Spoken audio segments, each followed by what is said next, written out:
যাদের কোনো লজ্জা শরম নাই একমাত্র তারাই কাপল ব্লগের নামে বউ ব্যবসা কইরা খায়। আমাকে লজ্জা শরম নাই তাই আমরা বউ ইচ্ছা খাই। WhatsApp public, this is Labib. Recently Omran fire তার ইউটিউব চ্যানেলে একটি ভিডিও আপলোড করেছে যেখানে সে কাপল ব্লগারদেরকে ডাইরেক্ট রোস্ট করেছে।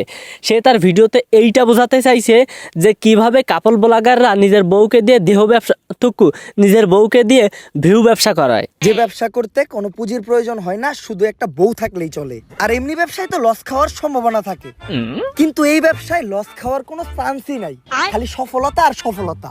সেইটাই হচ্ছে এই বউ ব্যবসা। ওমরান ফায়ারের এই ভিডিওটা আপলোড করার পরে আমি জানতে পারলাম যে ভিউ ব্যবসা শুধুমাত্র কিন্তু আমাদের কাপল ব্লগাররা করে না, ভিউ ব্যবসা হচ্ছে বাংলাদেশের কিছু ছাপড়ি রোস্টাররাও করে। তারা সবসময় ওমরান ফায়ারের ভিডিওর উপর ডিপেন্ড করে থাকে। আসলে তাদের নিজস্ব ট্যালেন্ট বলতে কোনো কিছু নাই, তারা সরাসরি ওমরান ফায়ারের উপর ডিপেন্ডেড।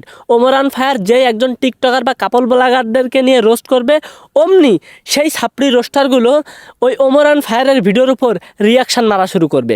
আজকে কেন জানি মনে হইলো ওমরান ফায়ারের ভিডিওটা তোমাদের সাথে নিয়ে আজকের এই ভিডিওটা তোমরা বুঝতে পারবা যে আমি কেন ওমর ভাইয়ের ভিডিওগুলো দেখি আর ওমর ভাইয়ের কেন আমার এত বেশি ভালো লাগে। কিরে ভাই, তোরা রোস্টার নাকি টিকটকার? তোরা অন্য একজন ফানি কন্টেন্ট ক্রিয়েটারের উপর কেন ডিপেন্ড করে চলবি? ভাই তোরা রোস্টার, তোদের রোস্টের তীক্ষ্ণতা এমন হবে যাতে করে সোশ্যাল মিডিয়ার যত আবর্জনা আছে তোদের রোজ দেখে তোদেরকে ভাই বাপ বাপ ডাকতে শুরু করে আর তোদেরকে বলতে থাকে প্লিজ ভাই আমাকে আর রোস্ট করো না, আমি আর নিতে পারতেছি না। কিন্তু তা না করে তোরা কি করতেছিস? একজন ফানি কন্টেন্ট ক্রিয়েটার, সে প্রফেশনাল রোস্টার নয়, একজন ফানি কন্টেন্ট ক্রিয়েটার। সে অশ্লীল কাপল ব্লগারদের বা টিকটকারদের রোস্ট করতেছে, সেইখানে তোরা রিয়াকশন মারতেছিস। আমরা কাপল ব্লগার, আমাকে লজ্জা শরম নাই তাই আমরা বউ ইচ্ছা খাই। কাপল ব্লগারদেরকে রোস্ট করে নাই, ফোস্ট করে নাই, জাস্ট দিছে একটু লারা।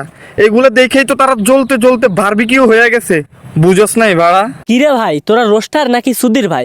বাংলাদেশের কিছু ছাপড়ি রোস্টার আছে, তারা সবসময় ওমরের উপর ডিপেন্ডেড। এখন বাংলাদেশের কিছু ছাপড়ি সুধীর ভাই নামক রোস্টারদেরকে দেখাবো, যারা সবসময় ওমরের রোস্ট করা ভিডিওতে রিয়াকশান মারে। তাদের ট্যালেন্ট বলতে কোনো কিছুই নাই, তাদের ব্রেন থাকে হোগায়। এই দেখেন, এই একটা ছাপড়ি সবসময় ওমরের উপর ডিপেন্ড করে থাকবে, এই একটা সুধীর ভাই সবসময় ওমরের উপর ডিপেন্ড করে থাকবে, আর এই একটা ওদ মেরেছে। এই তো দেখতেছি আমার সিনিয়র কি বিরিয়া ভাই, চল পালাই, রোস্ট ভিডিও বন্ধ, আমিও রিয়াকশন ভিডিও করতে চাই। বর্তমান ছাপড়ি রোস্টারদের অবস্থা দেখে বুঝতে পারতেছি তারা সবাই ওমরান ফায়ারের উপর ডিপেন্ডেড। ওমরান ফায়ারের লজিক ধরে ওমরান ফায়ারের উপর ডিপেন্ড করেই তারা চলে, ওমরান ফায়ারকে কেন্দ্র করে তারা ভিউ কামায়। অর্থাৎ বাংলাদেশের নাম্বার 1 রোস্টার হচ্ছে ওমরান ফায়ার। আর তোরা ভাই, তোরা যারা ওমরের উপর ডিপেন্ড করে চলিস, ওমর একটা রোস্ট ভিডিও বানালেই সেইটার উপর রিয়াকশান মারাস। তোরা যদি ভাই নিজেদেরকে আর একবারও রোস্টার বলে দাবি করিস, তোদের বিচিতে ইট ঝুলিয়ে দেবো রে বাড়া, যত সব সস্তার রোস্টার।